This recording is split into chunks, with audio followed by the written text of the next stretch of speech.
Que la paix, la miséricorde et les bénédictions d'Allah soient sur vous. Aujourd'hui, nous allons parler d'une question que beaucoup de musulmans se posent, une question qui touche au cœur même de notre pratique quotidienne. Pourquoi la prière d'Isha est-elle si importante pour un musulman? Cette question n'est pas anodine. Elle touche à un moment précis de notre journée, un moment où la fatigue nous gagne, où le sommeil nous appelle, où les obligations familiales ou professionnelles semblent parfois prendre le dessus.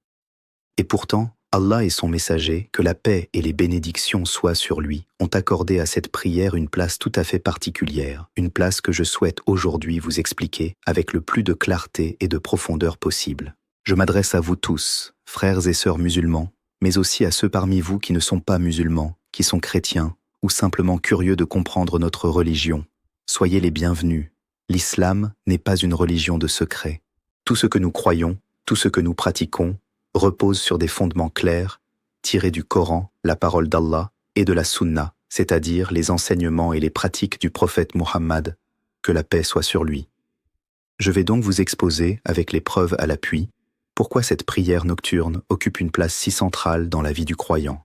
Avant de commencer, laissez-moi vous dire une chose importante. Ce sujet que nous abordons aujourd'hui n'est pas un sujet mineur. C'est un sujet qui touche à la structure même de notre foi, à notre relation avec Allah, à notre discipline spirituelle. Si vous comprenez bien ce que je vais vous expliquer, vous ne regarderez plus jamais la prière d'Isha de la même manière. Vous ne la considérerez plus comme une simple formalité à accomplir avant de dormir, mais comme un pilier essentiel de votre nuit, un moment de proximité avec votre Créateur. Et avant d'entrer dans le vif du sujet, je vous invite, si ce n'est pas déjà fait, à vous abonner à cette chaîne.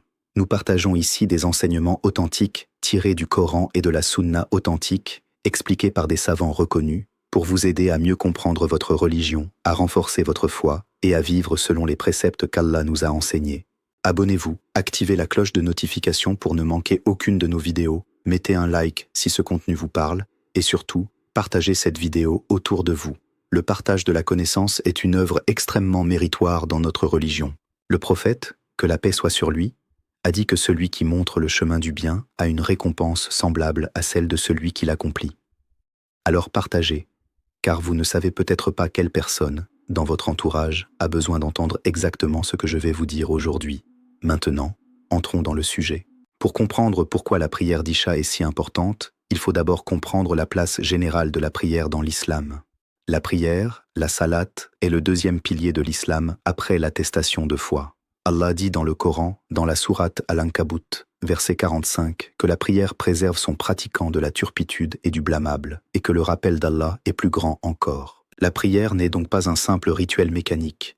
C'est un moyen de purification de l'âme, un moyen de rester connecté à Allah tout au long de la journée, un moyen de se rappeler constamment notre condition de serviteur devant notre Créateur. Allah a réparti les 5 prières obligatoires sur l'ensemble de la journée et de la nuit, de sorte que le croyant ne reste jamais très longtemps sans se tourner vers lui. Il y a Al-Fajr à l'aube, Ad-Duhur au milieu de la journée, Al-Asr dans l'après-midi, Al-Maghrib au coucher du soleil, et enfin Al-Isha, la prière de la nuit. Chacune de ces prières a sa sagesse propre, son moment propre, sa signification propre. Mais Isha, la dernière prière de la journée, a une place particulière, car c'est elle qui clôture la journée du croyant. C'est elle qui scelle notre journée avant que nous ne sombrions dans le sommeil, cette petite mort dont parle le Coran. Le prophète, que la paix soit sur lui, a expliqué de manière extrêmement claire l'importance de cette prière à travers plusieurs hadiths authentiques. L'un des hadiths les plus connus à ce sujet est rapporté par Abu Huraira, qu'Allah l'agrée, dans lequel le prophète a dit que les prières les plus lourdes pour les hypocrites sont la prière d'Isha et la prière d'Al-Fajr, et que s'ils savaient ce qu'elles contiennent comme récompense, ils y viendraient même en rampant. Réfléchissez un instant à la portée de ces paroles. Le prophète ne parle pas ici d'une prière ordinaire. Il parle d'une prière dont la récompense est si immense que même ceux dont la foi est fragile, s'ils en connaissaient la valeur, feraient des efforts surhumains pour ne pas la manquer. Pourquoi les hypocrites trouvent-ils cette prière particulièrement lourde? Parce qu'elle demande un effort. Elle arrive à un moment où le corps est fatigué, où l'on a envie de se reposer, où les tentations du sommeil et du confort sont fortes. Et c'est précisément cette difficulté qui donne à cette prière toute sa valeur. Dans notre religion, plus un acte d'adoration demande d'efforts et de sacrifices, plus sa récompense auprès d'Allah est grande. Ce n'est pas une coïncidence si le prophète a associé Isha et Fajr dans ce hadith, car ce sont les deux prières qui demandent le plus de discipline personnelle. Isha parce qu'elle arrive après une longue journée de fatigue, et Fajr parce qu'elle exige de se lever avant l'aube, en sacrifiant le confort du sommeil. Il existe un autre hadith fondamental à ce sujet, rapporté par Othman ibn Affan, qu'Allah l'agrée, dans lequel le prophète a dit que quiconque accomplit la prière d'Isha en groupe, c'est comme s'il avait prié la moitié de la nuit, et que quiconque accomplit également la prière d'Al-Fajr en groupe, c'est comme s'il avait prié la nuit entière. Ce hadith nous montre à quel point Allah, dans sa miséricorde infinie, récompense généreusement ceux qui font l'effort d'accomplir cette prière, particulièrement en groupe à la mosquée. Un homme qui prie Isha en communauté reçoit, par la grâce d'Allah, une récompense équivalente à celle de quelqu'un qui aurait passé la moitié de sa nuit en prière volontaire. C'est une générosité divine immense, qui montre bien que cette prière n'est pas considérée par Allah comme une prière parmi d'autres, mais comme une prière à laquelle il accorde un mérite exceptionnel. Je voudrais que vous compreniez bien la sagesse derrière cela. La nuit est un moment où les gens sont naturellement portés vers le repos, la détente, parfois même vers l'oisiveté ou les distractions. C'est un moment où il est facile de négliger l'adoration, de remettre la prière à plus tard, ou même de l'oublier complètement en s'endormant. Allah, dans sa sagesse, a fait de cette prière un test de sincérité pour le croyant. Est-ce que je prie parce que j'aime Allah et que je désire sa satisfaction, même lorsque cela me coûte un effort, ou bien est-ce que ma prière n'est qu'une habitude que j'accomplis seulement lorsque cela m'arrange? Le Coran nous enseigne également l'importance de cette période nocturne à travers plusieurs versets. Dans la sourate An-Nur, verset 58, Allah parle de 3 moments de la journée qu'il qualifie de moments d'intimité, où même les enfants et les serviteurs doivent demander la permission avant d'entrer dans la chambre des parents, avant la prière de Fajr, au milieu de la journée, et après la prière d'Isha. Ce verset montre bien qu'Isha marque une transition importante dans la journée du croyant, le passage de l'activité vers le repos, un moment sacré qui doit être respecté et honoré par l'accomplissement de cette prière avant de sombrer dans le sommeil. De plus, dans la sourate Al-Isra, Allah évoque également l'importance de la prière durant les moments d'obscurité, en disant, dans le sens du verset 78, qu'il faut accomplir la prière au déclin du soleil jusqu'à l'obscurité de la nuit, et qu'il faut également accomplir la récitation de l'aube, car elle est attestée. Ce verset englobe l'ensemble des prières de l'après-midi jusqu'à la nuit, incluant Isha, et souligne que chacune de ces prières a un témoin, c'est-à-dire qu'elle est observée et enregistrée par les anges. Cela devrait nous rappeler que chaque prière que nous accomplissons, y compris et surtout celle d'Isha, malgré la fatigue, est vue et notée par Allah à travers ses anges. Il y a également un aspect que je souhaite aborder ici, qui concerne le moment optimal pour accomplir cette prière. Le prophète, que la paix soit sur lui, préférait retarder légèrement la prière d'Isha, sans excès, plutôt que de la précipiter immédiatement après le crépuscule.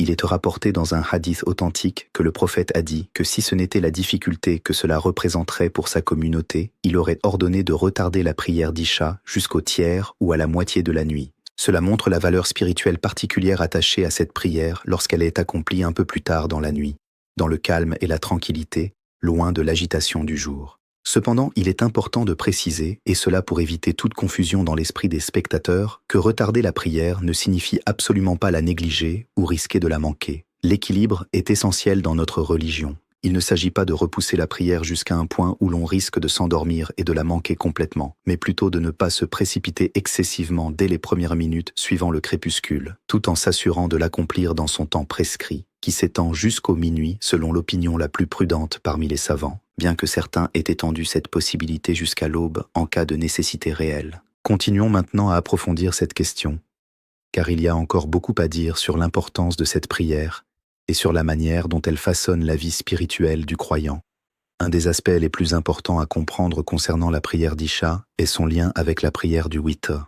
Le witr est une prière impaire, très fortement recommandée, que le croyant accomplit après la prière d'Isha et avant de dormir, ou plus tard dans la nuit s'il a l'habitude de se réveiller pour la prière de nuit.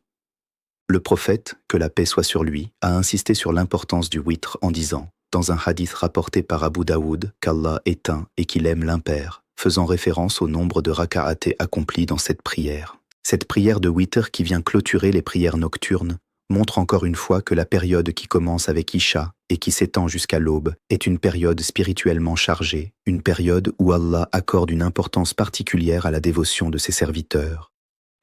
Il faut également comprendre que la prière d'Isha, comme toutes les prières obligatoires, ne peut être remplacée par aucune autre forme d'adoration. Certains pourraient penser qu'accomplir beaucoup d'invocations ou lire beaucoup de Coran pourrait compenser l'abandon de cette prière. Ce n'est absolument pas le cas. Le prophète, que la paix soit sur lui, a été extrêmement clair sur la gravité de l'abandon de la prière. Dans un hadith rapporté par Jabir, qu'Allah l'agrée, le prophète a dit qu'entre l'homme et le polythéisme, ou entre l'homme et la mécréance, il y a l'abandon de la prière. Ce hadith, mes frères et sœurs, devrait nous faire réfléchir profondément. La prière n'est pas un acte facultatif que l'on peut choisir d'accomplir ou non selon son humeur. C'est le pilier qui soutient toute la structure de notre foi.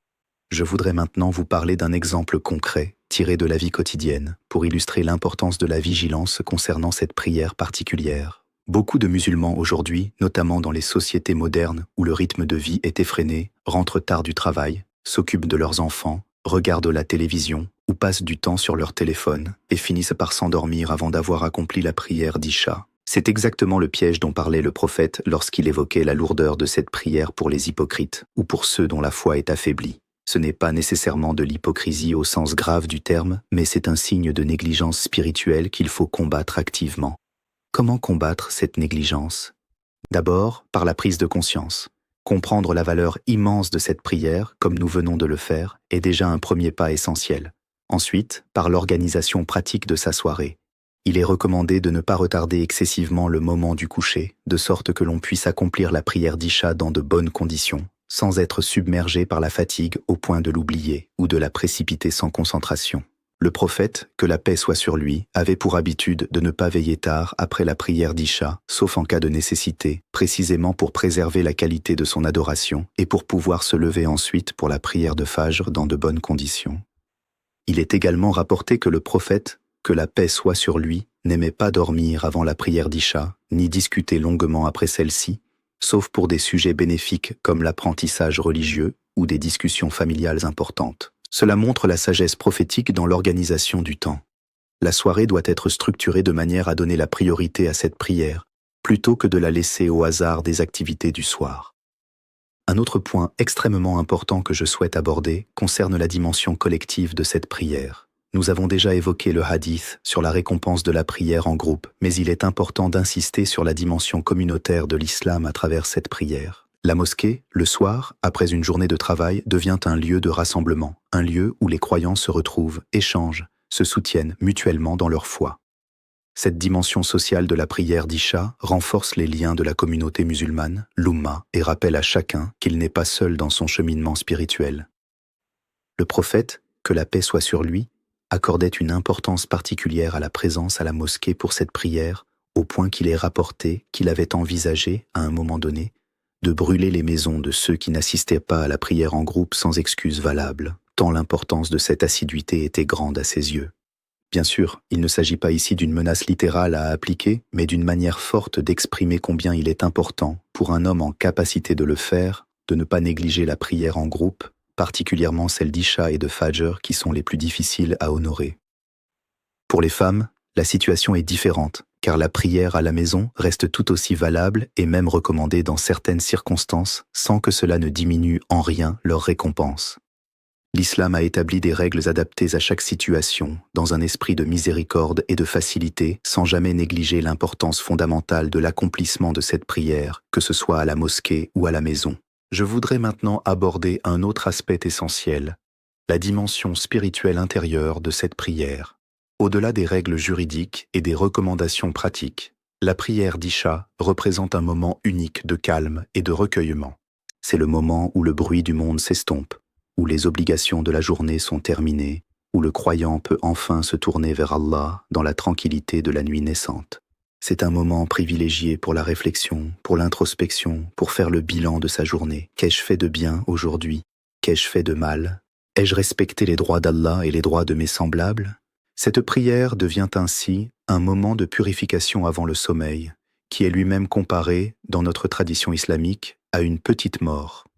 Allah dit dans la sourate Az-Zumar, verset 42, qu'il reprend les âmes au moment de leur mort et celles qui ne meurent pas, durant leur sommeil.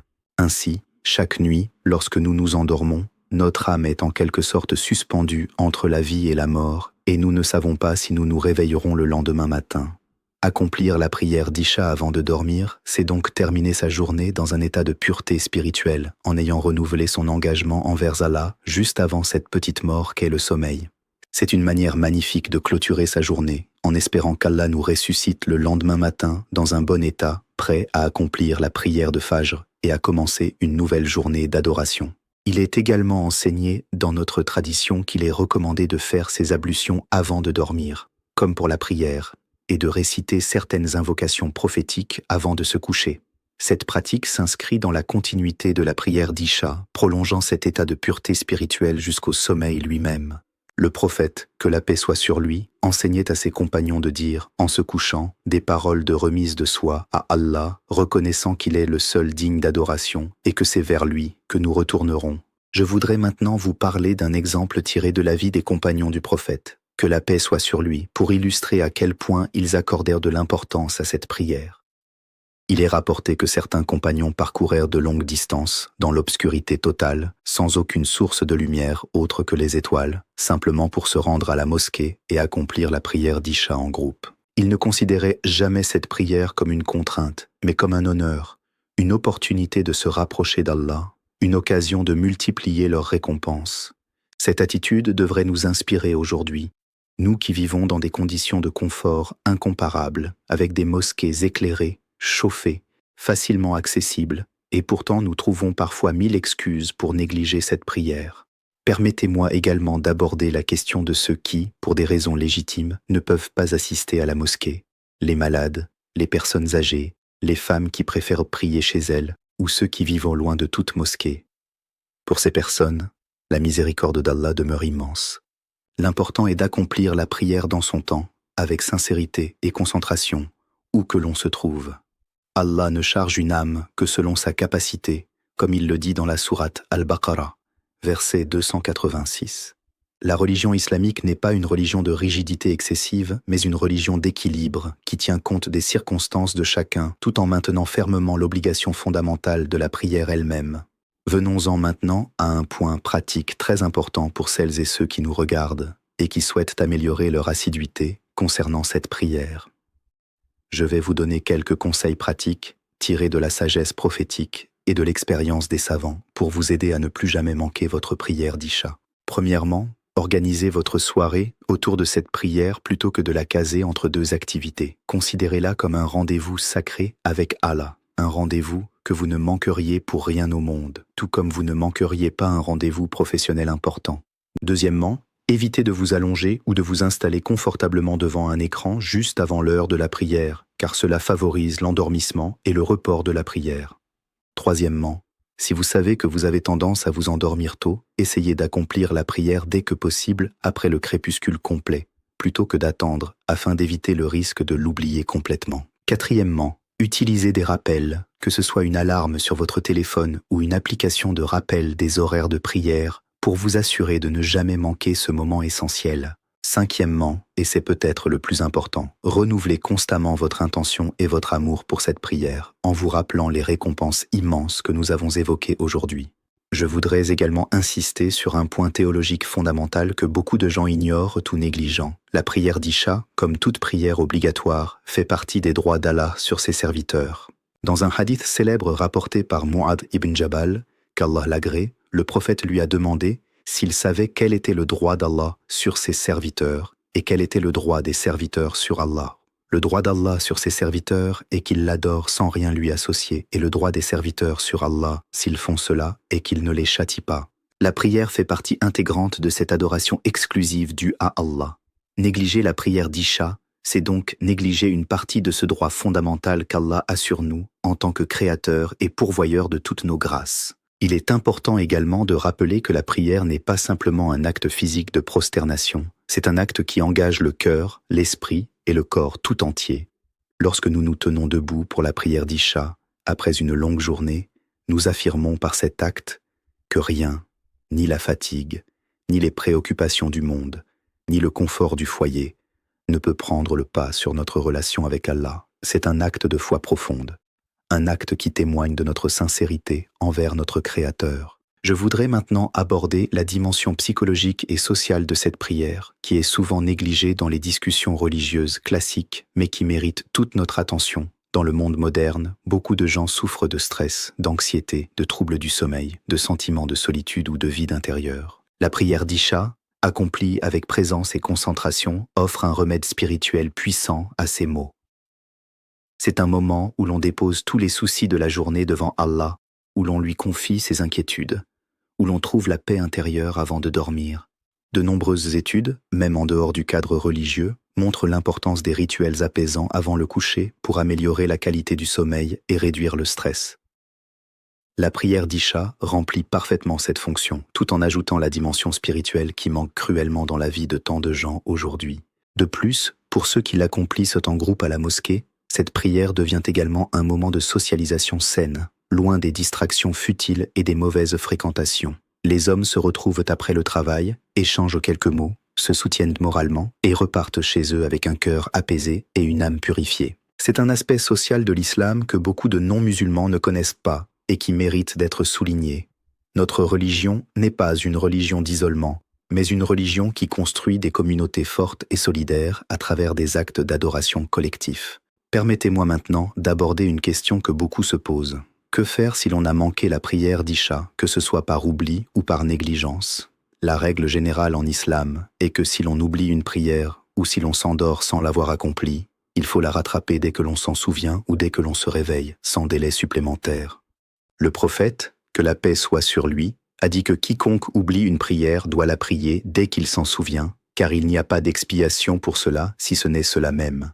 Cependant, il ne faut jamais transformer cette possibilité de rattrapage en excuse pour négliger volontairement la prière à son heure. Le rattrapage est prévu pour les cas d'oubli sincère ou de sommeil profond involontaire, non pour ceux qui, sciemment, repoussent leur prière nuit après nuit sans effort réel pour l'accomplir à temps. Il est également essentiel de comprendre la différence entre celui qui manque occasionnellement sa prière par faiblesse humaine, tout en cherchant sincèrement à se corriger et à se repentir, et celui qui abandonne complètement la prière de manière habituelle et délibérée. Allah est miséricordieux envers ses serviteurs qui luttent contre leurs faiblesses, qui tombent parfois, mais qui se relèvent, qui se repentent sincèrement et qui cherchent constamment à s'améliorer. Le prophète, que la paix soit sur lui, a dit que tous les fils d'Adam commettent des fautes et que les meilleurs d'entre eux sont ceux qui se repentent. Ce message d'espoir doit accompagner tout ce que nous avons dit aujourd'hui. Si vous avez négligé cette prière par le passé, ce n'est pas une fatalité.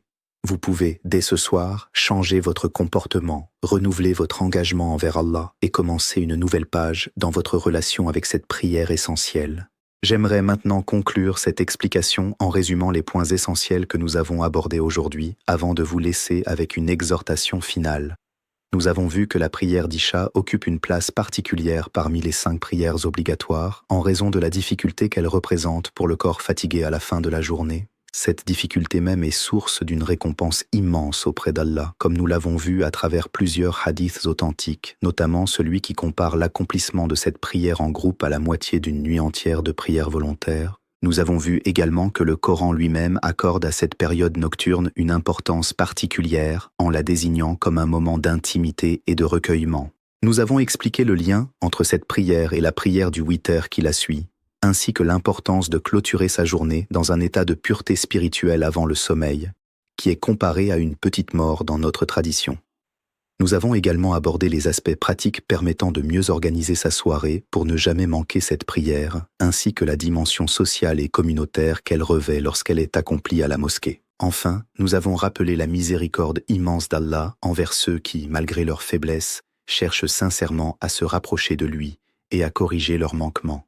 Frères et sœurs, cette prière n'est pas un fardeau, c'est un cadeau qu'Allah nous offre chaque soir, une occasion renouvelée de lui exprimer notre soumission, notre amour et notre reconnaissance. Ne laissez jamais la fatigue de la journée, les distractions du soir ou la paresse de l'âme vous éloigner de ce rendez-vous sacré avec votre Créateur. Rappelez-vous les paroles du prophète, que la paix soit sur lui, concernant la lourdeur de cette prière pour ceux dont la foi est fragile. Et faites en sorte que cette prière soit au contraire légère et douce pour vous, portée par l'amour sincère que vous avez pour Allah. Je vous invite, comme nous l'avons fait au début de cette vidéo, à vous abonner à cette chaîne si ce n'est pas encore fait, afin de continuer à recevoir des enseignements authentiques tirés du Coran et de la Sunna. Mettez un like à cette vidéo si elle vous a été bénéfique, car cela nous encourage à continuer à produire du contenu qui vous aide dans votre pratique religieuse. Partagez-la également autour de vous, à vos proches, à vos amis, à toute personne qui pourrait bénéficier de ce rappel essentiel sur l'importance de la prière d'Isha. Et si votre cœur a été touché par ce que vous venez d'entendre, n'hésitez pas à écrire dans les commentaires « Allah Akbar » en signe de reconnaissance de la grandeur de notre Seigneur et de sa miséricorde infinie envers nous. Que Allah nous facilite l'accomplissement de nos prières, qu'il nous compte parmi ceux qui les préservent avec constance et sincérité, et qu'il nous accorde le paradis en récompense de notre soumission à lui. Qu'il nous garde tous sur le droit chemin, et qu'il fasse de nos nuits des moments de proximité avec lui, plutôt que des moments de négligence. Qu'Allah vous bénisse tous, et à bientôt pour un nouvel enseignement, Inch'Allah.